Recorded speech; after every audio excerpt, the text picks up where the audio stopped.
Hello guys, welcome back. So in this video we are actually going to learn about the anatomy of the anterior tibial artery in terms of its origin, course, relations, and we are going to look at its branches as well. So when it actually comes to the anterior tibial artery, this is actually the main artery of the anterior compartment of the leg.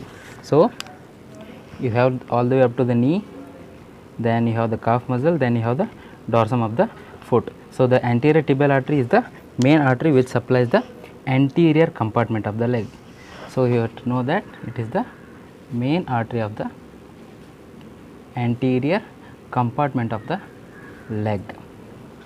So it actually corresponds to the posterior interosseous artery of the forearm. So when it comes to the blood supply of the anterior compartment of the leg, it is also supported by the perforating branch of the peroneal artery as well. We have the peroneal artery, right? It also supports, along with the anterior tibial artery, it will supply the anterior compartment of the leg. Now moving on to the course of the anterior tibial artery. So when it comes to the course of the anterior tibial artery, we have the tibia here, right?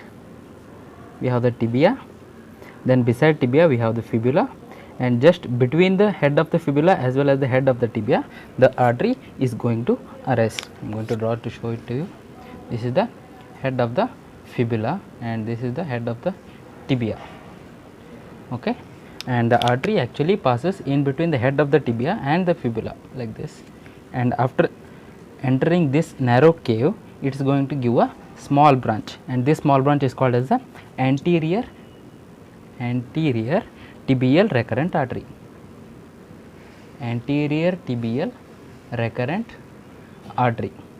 So after passing between the head of the fibula as well as the head of the tibia, it is going to give a branch known as the anterior tibial recurrent artery, and then it will pass down along with the interosseous membrane. We have the interosseous membrane, right, between the fibula and the tibia. It is going to pass parallel to the interosseous membrane, and when it passes parallel, just beside the anterior tibial artery, a small branch, as I just told you, it is supported by the perforating branch of the peroneal artery. So it is supported by the one branch that is known as the perforating branch of the peroneal artery.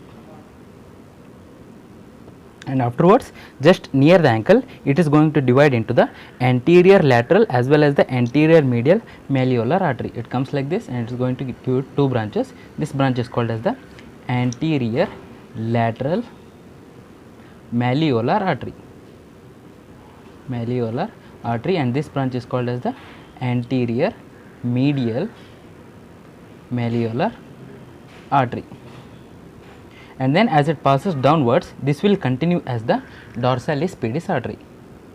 It will continue as the dorsalis pedis artery. Once again, the course of the tibial artery, it passes between the head of the fibula as well as the head of the tibia, and just above here it gives off the anterior tibial recurrent artery branch, and it passes parallel to the interosseous membrane between the fibula and the tibia, and just passing down, it is supported by the perforating branch of the peroneal artery, and then as it moves down up to the ankle, it is going to give two branches known as the anterior lateral malleolar artery and the anterior medial malleolar artery, and then it will continue downwards towards the dorsum of the foot as the dorsal artery, dorsalis pedis artery.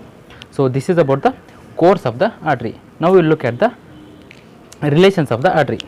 So when it comes to the relations, in what are all the different structures that are related to the artery, we have the extensor digitorum longus muscle, we have the tibialis anterior, and we also have extensor hallucis longus.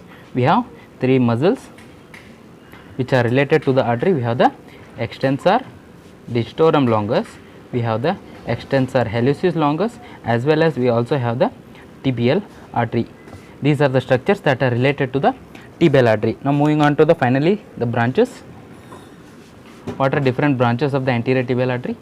So as I just told you, branches are: number one, we have the anterior and posterior tibial recurrent arteries. We have the anterior tibial recurrent artery, and also we have a small branch behind the knee, that is the posterior tibial recurrent artery, and as it passes down, it is going to give muscular branches to the adjacent muscles. These are the adjacent muscles, and it is going to supply these muscles, and then as it passes down in front of the ankle, it is going to divide into the anterior lateral as well as the anterior medial malleolar arteries, number 1, 2, 3 and 4.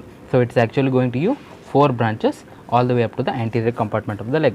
So this was just a video about the anterior tibial artery in terms of its origin, course, relations, as well as the branches of the artery. If you like the video, make sure to subscribe, and you can share your comments and share this video to other people who want to learn more about the anatomy. Thank you guys. I'll see you in the next video. Bye.